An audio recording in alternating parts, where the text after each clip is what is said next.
Assalamualaikum warahmatullahi wabarakatuh. Perkenalkan, nama saya Nurul Fida dengan nomor NIM 106200060. Pada video kali ini, saya akan menjelaskan gambaran gigi permanen molar pertama rahang atas kanan atau gigi 16, gigi permanen molar kedua rahang atas kanan atau gigi 17, dan gigi molar ketiga rahang atas kanan atau gigi 18. Baik, yang pertama saya akan menjelaskan gigi permanen molar pertama rahang atas kanan atau penomoran gigi 16 merupakan gigi atas ke-6 sebelah kanan dan kiri median line, kemudian mempunyai 3 akar, yaitu akar palatinal, akar mesiobukal, akar distobukal. Kemudian ketiga akarnya tersebut menyebar. Yang pertama, pada aspek bukal itu terdapat 2 cups, cups mesiobukal dan cups distobukal. Di antara kedua cups terdapat bukal groove. Kemudian tinggi cups kurang lebih 1/5 panjang crown. Lalu cervical line hampir lurus.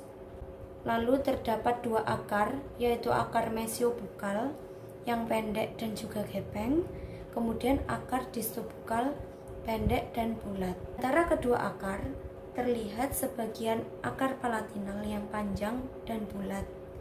Kemudian bifurkasi terletak di tengah-tengah panjang akar. Selanjutnya, pada aspek palatal terlihat 3 cup, yaitu cups mesiopalatinal, yaitu yang terbesar dan tertinggi, lalu cups distopalatinal dan tuberculum cerebelli.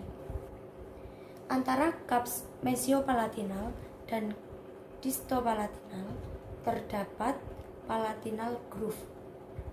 Kemudian terlihat akar palatinal dengan adanya lekukan yang panjang tapi dangkal. Juga terlihat sebagian akar mesiobukal dan distobukal. Lalu cervical line hampir lurus. Selanjutnya pada aspek mesial terlihat 3 cups, yaitu cups mesiobukal, tuberculum cerebelli. Lalu terlihat 2 akar, akarnya yaitu akar mesiobukal, akar palatinal. Akar distobukal tertutup akar mesiobukal. Kemudian bifurkasi terletak lebih ke arah cervix daripada bifurkasi sebelah bukal. Lalu cervical line hampir lurus. Selanjutnya, pada aspek distal terlihat 4 cups, yaitu cups mesiobukal, cups distobukal, cups mesiopalatinal, dan juga cups distopalatinal. Lalu terlihat 3 akar, yaitu akar palatinal, akar mesiobukal atau sebagian, dan juga akar distobukal. Selanjutnya, ada aspek oklusal. Aspek oklusal itu bentuk permukaannya belah ketupat dengan sudut tumpul pada mesiopalatinal dan distobukal. Sedang sudut runcing pada mesiobukal dan distopalatinal dilihat 5 cups dari urutan terbesar, yaitu cups mesiopalatinal, cups mesiobukal, cups distopalatinal, cups distobukal, dan tuberculum cerebelli. Kemudian fissure berbentuk huruf H miring yang terdiri dari mesiobukal groove, distopalatinal groove. Selanjutnya saya akan menjelaskan gigi permanen molar kedua rahang atas kanan atau penomoran gigi 17. Merupakan gigi atas ke-7 kiri dan kanan median line, kemudian mempunyai 4 cups, yaitu cups mesiopalatinal, cups mesiobukal, cups distobukal, dan cups distopalatinal. Mempunyai 3 akar, yaitu akar palatinal, akar mesiobukal, akar distobukal. Ketiga akar tersebut tidak terlalu menyebar atau agak mengumpul. Kemudian bentuk mirip molar 1 atas tapi lebih kecil. Kemudian pada aspek bukal terlihat 3 akar yang membelok ke arah distal dan tidak menyebar. Kemudian cervix oklusal M2 atas lebih pendek daripada cervix oklusal M1 atas. Kemudian mesiodistal M2 atas itu lebih sempit daripada mesiodistal M1 atas. Lalu, kaps distobukal M2 atas itu lebih kecil daripada kaps distobukal M1 atas. Kemudian, kaps mesiobukal M2 atas sama besar dengan kaps mesiobukal M1 atas. Selanjutnya, pada aspek palatal itu kaps distopalatinal M2 atas jauh lebih kecil daripada kaps distopalatinal M1 atas, tapi lebih besar dari kaps distopalatinal M3. Kemudian, apeks akar palatinal segaris dengan kaps distopalatinal. Kemudian tidak ada tuberculum cerebelli. Selanjutnya, pada aspek mesial, bukal palatinal M2 atas itu sama dengan buko palatinal M1 atas. Kemudian, akar masih dalam batas mahkota gigi.